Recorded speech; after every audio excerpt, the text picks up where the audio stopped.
ये स्टार्टअप महाकुंभ उस महाकुंभ के जैसा ही है।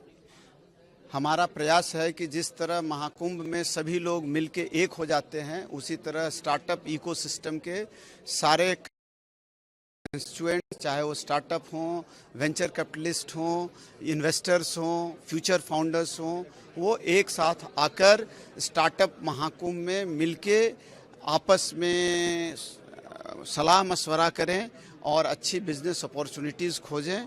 और यही हमारा प्रयास है। और पिछले बार की अपेक्षा करीब काफ़ी अधिक विदेशी पार्टिसिपेशन है।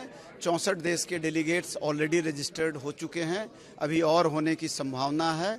और हमें इस बात की पूरी उम्मीद है कि विश्व का ना केवल ये सबसे बड़ा स्टार्टअप इवेंट होगा, बट सबसे बेहतर स्टार्टअप इवेंट होगा। जब भी कहीं कोई स्टार्टअप इवेंट की बात चले तो मूर्धन्य रूप से स्टार्टअप महाकुंभ का नाम लिया जाए। हाँ, इसमें विभिन्न कॉरपोरेट हाउसेज के द्वारा ग्रैंड चैलेंजेस जो लॉन्च किए गए थे, इस डीपीआईटी का ये इनिशिएटिव है कि इस आज़ादी के 75वें साल में कम से कम 75 ग्रैंड चैलेंज किए जाएं। उसके अंतर्गत 50 करोड़ की ग्रांट राशि विभिन्न कॉरपोरेट्स के द्वारा वहां दी जाएगी या उसकी घोषणा की जाएगी।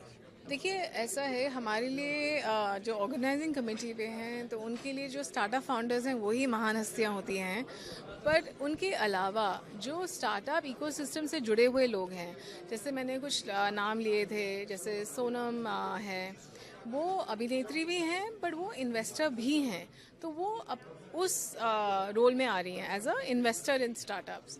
तो वो आ रही हैं। भुवन भाम जो एक बहुत बड़े क्रिएटर हैं वो आ रहे हैं। सुनील शेट्टी जी आ रहे हैं, वो भी इन्वेस्टर हैं। तो अभिनेता होने के कारण नहीं आ रहे हैं, बट उन्होंने जो अपना योगदान दिया है स्टार्टअप इकोसिस्टम में, उस रोल में वो यहाँ पे आ रहे हैं।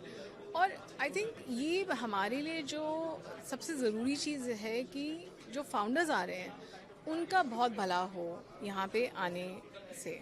हाँ, 50 करोड़ का ग्रांट है, वो थोड़ा दोनों अलग चीज़ें हैं। जो ग्रांट मनी है वो इंडियन फाउंडर्स के लिए है, और जो फाउंडर्स आ रहे हैं वो 50-60 देशों से आ रहे हैं। और ये बहुत इम्पॉर्टेंट कदम है इसमें, क्योंकि देखिए, इंडियन फाउंडर्स जो होते हैं वो बाहर घूम के लोगों से मिलते हैं।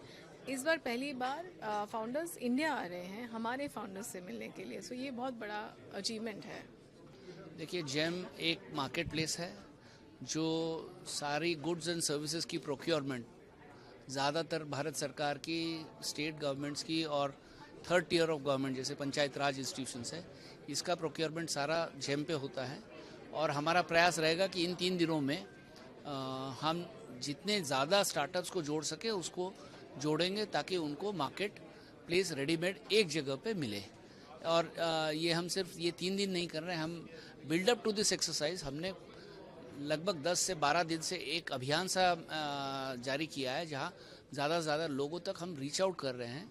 जो भी जेम में इंटरेस्टेड है, जो महाकुंभ में रजिस्टर कर रहा है, हम लोग किसी न किसी तरीके से उसको रीच आउट करने की कोशिश करके उनके वेरियस माध्यम, आप जैसे लोगों के माध्यम के थ्रू उनको अपील कर रहे हैं कि आप प्रिपरेटरी एक्टिविटीज़ भी करिए और ये 3 दिनों में महाकुंभ में आएँ और हमारे पवेलियन पे आप आए। You are all invited there, so that we are able to provide you all the hand holding support that is required for you to be onboarded on the GeM platform. और ये सारा कुछ free of cost होने वाला है। So we created an organizing committee, and the role of the organizing committee was to make sure that we had startups participate from across the country, सारा India जगह जगह से, not only from the main states, but this time we have startups from Kashmir, startups from the northeastern states. So we are looking at more broad-based participation of startups. That was one. Second role of the organizing committee was how can we get more investors? कैसे हम startups को और ज़्यादा investors से मिलाएं। सो 1000 से ज़्यादा investors आ रहे हैं इस बार। Last time it was just 100, so 100 से इस बार 1000, सो बहुत संख्या से हमने बढ़ाया है कितना स्टार्टअप्स आ रहा है। एंड फाइनली मेंटर्स, स्टार्टअप्स को सलाह चाहिए, स्टार्टअप्स को मेंटरिंग चाहिए।